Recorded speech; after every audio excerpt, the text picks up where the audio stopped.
Meu nome é Ana Carolina Maciel da Silva. E eu sou Ana Júlia Vieira Mota. E nós somos estudantes do primeiro período de Medicina da Unifal.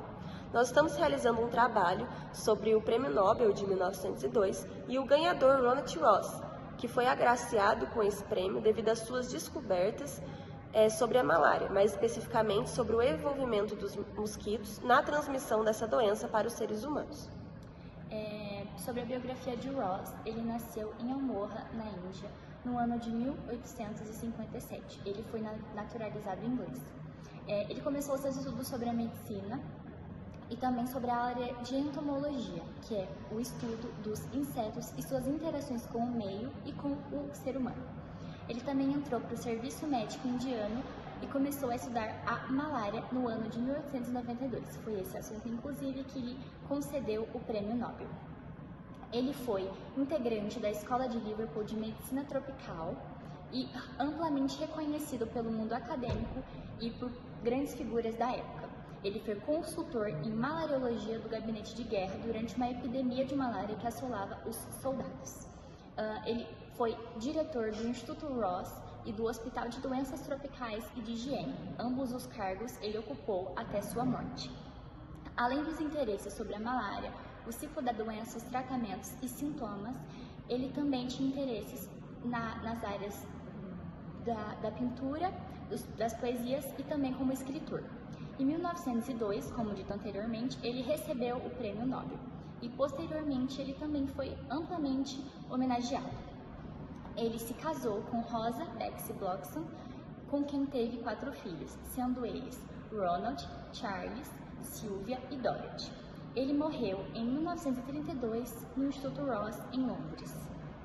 Em 1892, ele começou os estudos sobre a malária e, mais especificamente, sobre a forma de transmissão da doença para os seres humanos. Ele estava convencido da participação dos mosquitos nesse processo. Essa teoria já era defendida por outros pesquisadores, os quais inclusive influenciaram ele nessa hipótese. Ele começou uma investigação experimental na Índia, conduzindo essa pesquisa para tentar comprovar essa hipótese.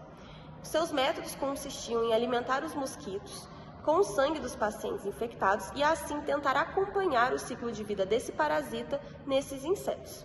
No entanto, durante 2 anos, ele fracassou porque ele utilizava insetos que não era a espécie responsável por transmitir a malária para os seres humanos. Então, ele começou a utilizar outra espécie de mosquito nas suas pesquisas e, dissecando eles, ele encontrou no estômago desses insetos, desses mosquitos, algumas estruturas que ele julgava ser uma etapa do ciclo de vida do parasita, denominada de oocisto.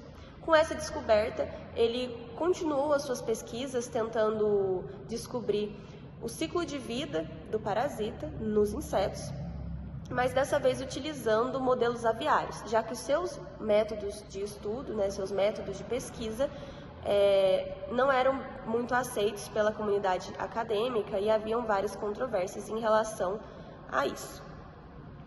Com isso, ele descobriu a transmissão pelos mosquitos e também o ciclo de vida do parasita nesses insetos, e com isso ele foi agraciado com o Prêmio Nobel de 1902. Sobre os impactos das pesquisas de Ross na medicina, os seus trabalhos foram imprescindíveis para os avanços dos conhecimentos sobre a malária na época, inclusive no momento em que a gente tinha uma epidemia de malária acontecendo no país natal de Ross, que era a Índia. Posteriormente, os seus estudos foram base para as pesquisas que surgiram. As maiores contribuições de Ross incluem, então, a redução das contaminações e o entendimento do ciclo da doença. A gente pode citar que esses conhecimentos foram imprescindíveis para a erradicação da malária nos Estados Unidos e também na Europa. Além disso, os seus modelos matemáticos na área da epidemiologia influenciaram significativamente essa ciência e contribuem até os dias de hoje para a compreensão das arboviroses. E esse foi o nosso trabalho, esperamos que vocês tenham gostado. Obrigada!